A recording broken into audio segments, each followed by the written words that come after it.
I thought I'd give you a bit of useless information just before lunch to ease off your minds, and it was something that Dr. Parker mentioned.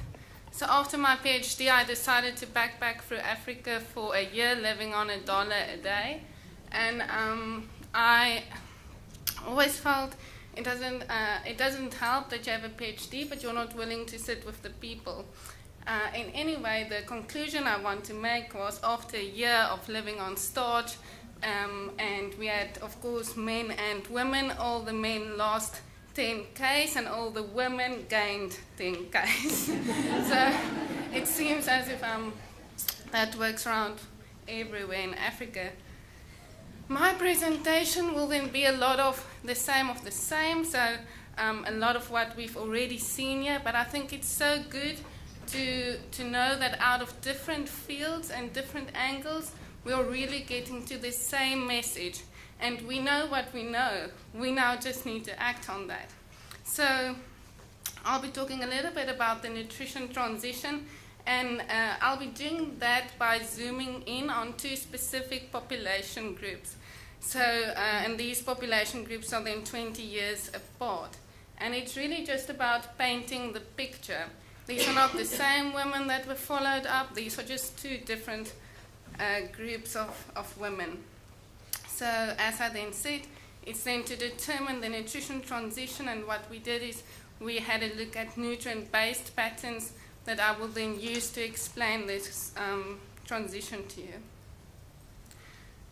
So first of all, I think it's just very important to quickly have a look at what Black South African women are faced with today, and what are the things that are shaping them. And so first of all, going way back to 1994, we know that government really made an investment in food security, and we saw that through a number of policy documents that came out throughout the years. We saw a lot of investments and interventions that were implemented by different groups. So in addition to that, also referring back to what Dr. O'Brien said, he said by 2050 we'll be looking at urban populations at about 70%. We are almost there. South Africa has already just crossed 60% of all South Africans are already living in urban areas. Then about 26% of South African households have inadequate or severely inadequate access to foods. Within that same households, about 1 out of every 5 households run out of money to buy food by the end of the month. And I quickly had a look at the smart diet. Where's the lady with the smart diet sitting over here? You know, if we're saying nuts and seeds for a snack for a household that doesn't, you know, it doesn't even have money to buy bread till the end of the month, what does that mean for us?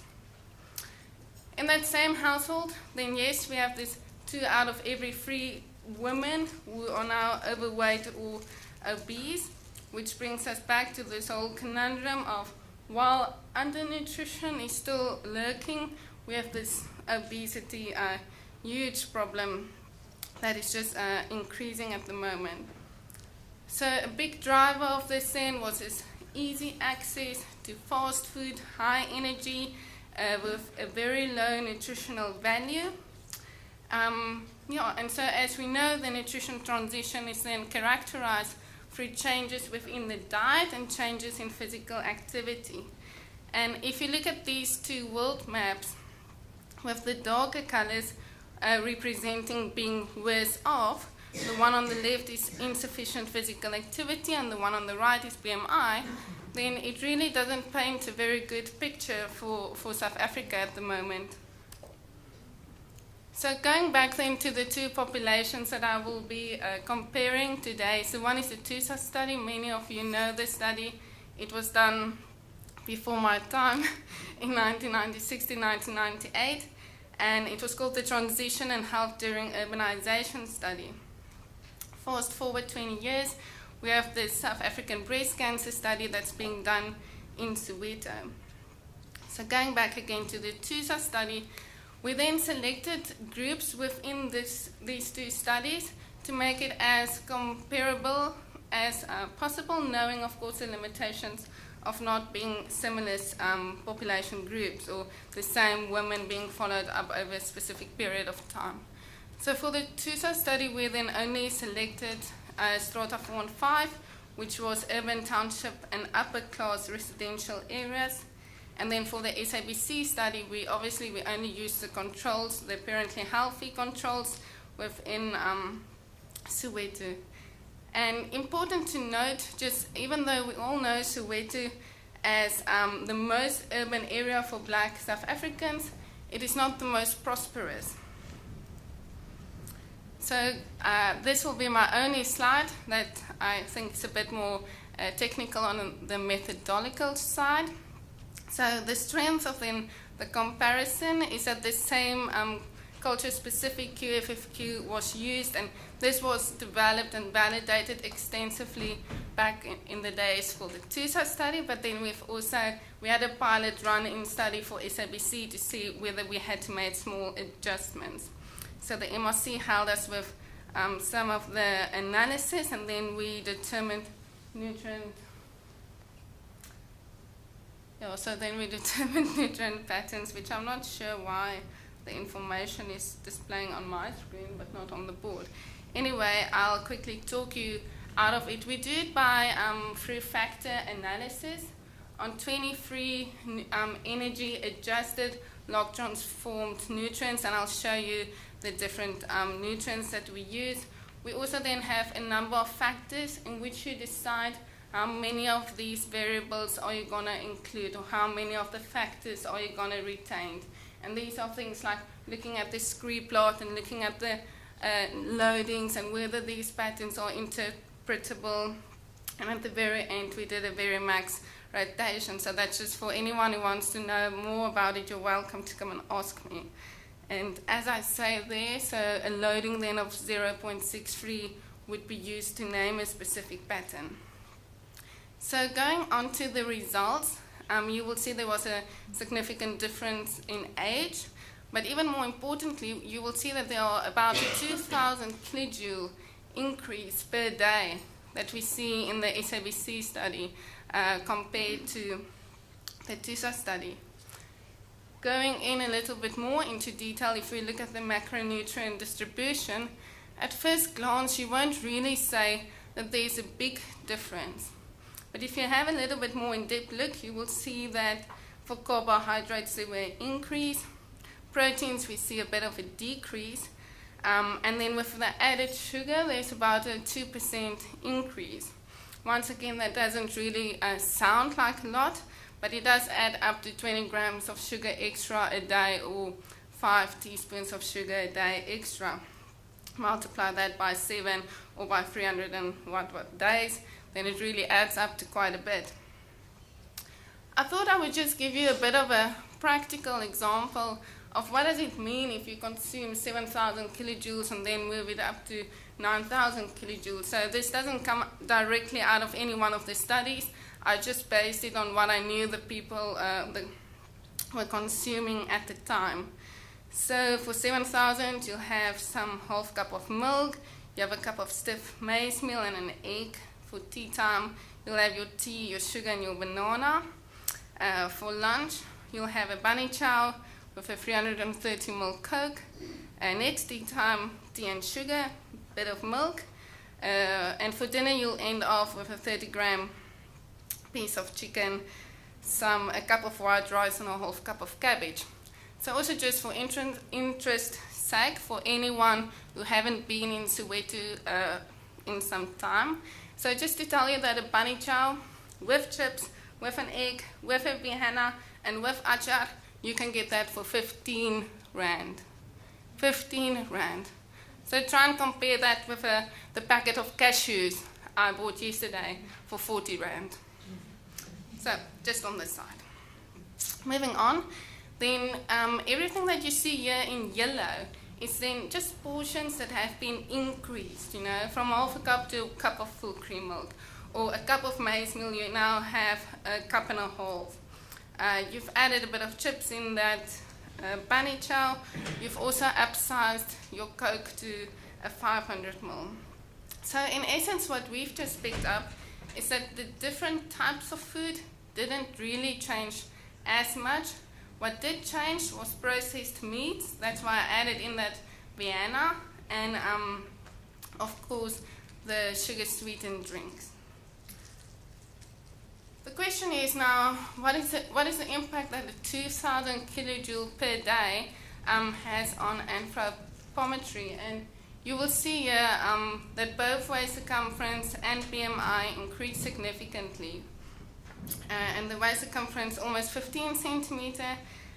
If we have a look at the BMI distribution, it's also very interesting to see with regards to the SABC study, underweight, normal weight, underweight really went down, but then kabam, obesity just shot up right through the roof, which really is a very worrisome trend. I will now move into nutrient patterns, and just before I go into that, the reason I thought I'll just say something on nutrient patterns per se. So the reason why we do nutrient patterns is that it's extremely universal. While we may eat different kinds of food in South Africa than in the US, patterns stay the same, nutrients stay the same. And that's why, so for comparability, it's much easier. And then also just to note that nutrient patterns isn't always indicative of dietary intake. It really just explains the correlation and the variance within the diet. So I'll start with going back to the TUSA study if we look at different nutrient patterns. So to make this a bit more easier, so factor 1, 2, 3, and 4 would then be your different patterns as I've listed them on this side. And then the nutrients are then the 23 nutrients that we've used to derive these patterns.